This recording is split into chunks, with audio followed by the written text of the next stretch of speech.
The only successful slave revolution in human history happened on a tiny Caribbean island, and the world has been punishing Haiti for it ever since. Let me take you back to the 1780s, my friend. The French colony of Saint-Domingue, what we now call Haiti, was the most profitable piece of real estate on the entire planet. This one small island produced more sugar, more coffee, more cotton than all of Britain's colonies in the Americas combined. It generated roughly 40% of France's foreign trade revenue. Paris ran on Haitian sugar money, and every single grain of that sugar was produced by enslaved human beings. By 1789, there were roughly 500,000 enslaved Africans on the island, compared to about 40,000 white colonists and 30,000 free people of color. The math alone should tell you this system was a ticking time bomb, but the conditions made it even worse, buddy. Saint-Domingue wasn't just slavery, it was industrialized torture on an unimaginable scale.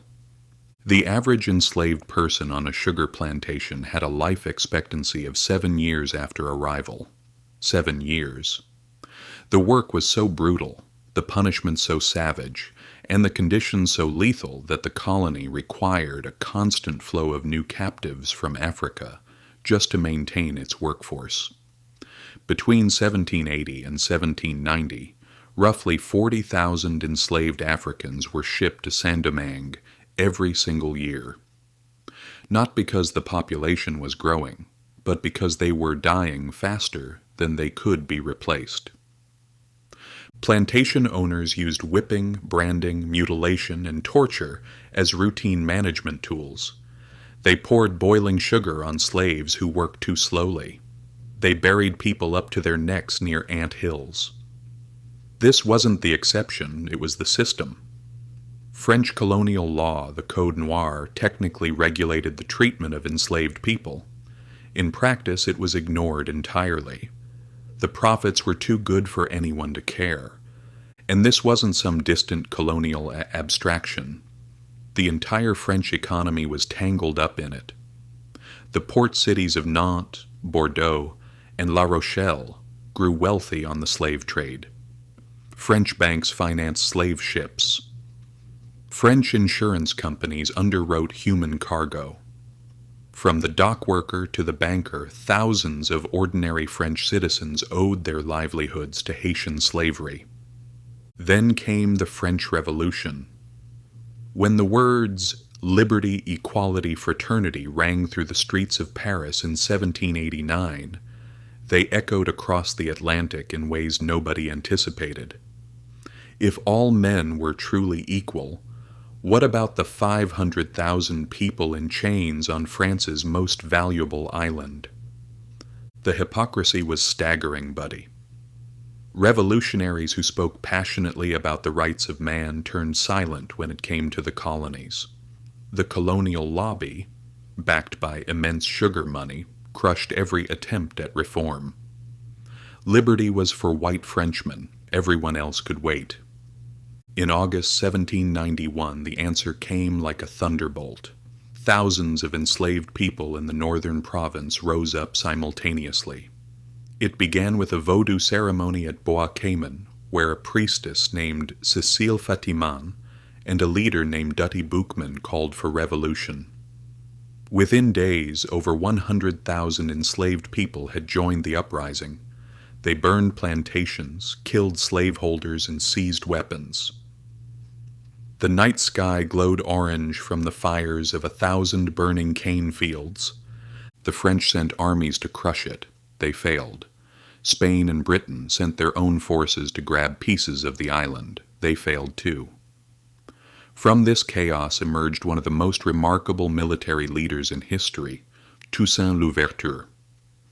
Toussaint was a formerly enslaved man in his late 40s when the revolution began. Self-educated, deeply strategic, he possessed a political mind that outmaneuvered every European general sent against him. He played the Spanish, British, and French against each other with the skill of a seasoned diplomat, and built an army of formerly enslaved people that defeated professional European soldiers on their own terrain. What made Toussaint truly exceptional wasn't just his military genius, it was his vision. While other leaders focused purely on warfare, Toussaint was already thinking about what comes after. He understood that a free Haiti needed a functioning economy. He invited white planters to return and work their former plantations, this time with paid labor. He was building a nation while still fighting a war. By 1801, Toussaint controlled the entire island of Hispaniola. He abolished slavery, drafted a constitution, and declared himself governor-general for life. He didn't declare full independence from France, a calculated move to avoid provoking a full-scale invasion. But Napoleon saw through it immediately. Here's where it gets really dark, my friend. Napoleon wanted to rebuild France's American empire, and that required controlling Saint-Domingue's sugar wealth. His grand strategy was to use Haiti as the economic engine funding a territory stretching from the Caribbean to Louisiana. Without Haitian sugar money, the whole plan collapsed.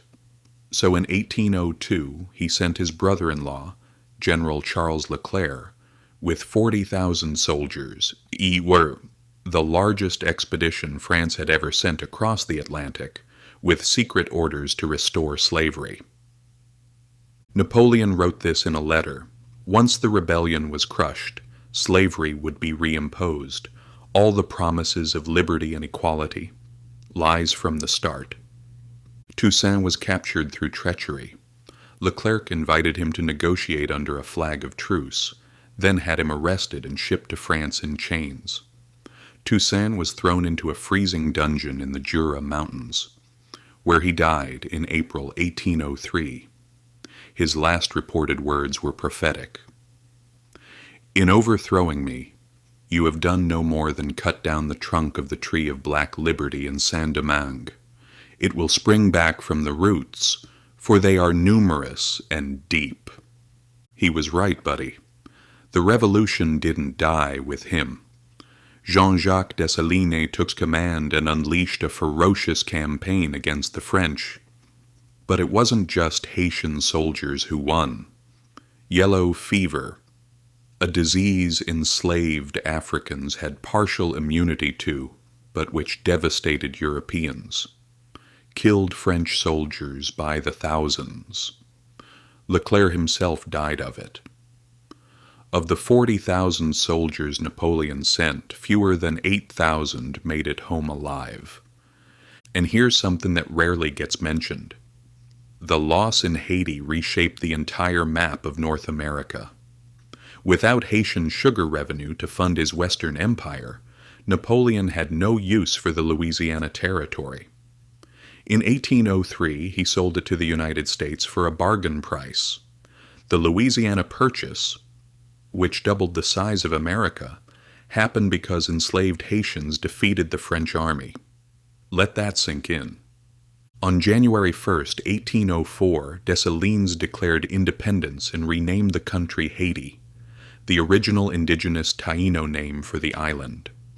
It was the first black republic in history, the first nation born from a slave revolution, and only the second independent nation in the Western Hemisphere after the United States. But here's the part that should absolutely enrage you. The world didn't celebrate Haiti's freedom. It punished it. France refused to recognize Haitian independence unless Haiti paid reparations, not to the formerly enslaved people, but to the former slave owners. In 1825, France sent warships and demanded 150 million gold francs, roughly $21 billion today, as compensation for the property French slaveholders had lost. That property was human beings, my friend. France literally demanded that formerly enslaved people pay their former masters for the crime of freeing themselves. Haiti, facing invasion and desperate for recognition, agreed. The payments were later reduced to 90 million francs, but Haiti still had to take loans from French banks at predatory interest rates. It took 122 years to pay off this debt. Every hospital that wasn't built, every school that wasn't funded, every road that wasn't paved. Trace it back to this extortion. The debt wasn't fully settled until 1947. The United States didn't recognize Haiti until 1862, nearly 6 decades after independence. American slaveholders were terrified of the example Haiti set. If enslaved people could revolt in the Caribbean, they could revolt in Virginia, in South Carolina, in Mississippi. The Haitian Revolution was the slaveholders' worst nightmare, made real, and they buried the story. The economic warfare continued. Throughout the 19th and 20th centuries, Haiti was systematically isolated, invaded, and exploited. The U.S. occupied Haiti from 1915 to 1934, seized control of its finances, and imposed policies benefiting American corporations. Western nations propped up brutal dictators like the Duvaliers, who looted the country for decades. Today, Haiti is the poorest country in the Western Hemisphere. Every time someone asks why, the answer goes back to 1804 and the punishment that followed.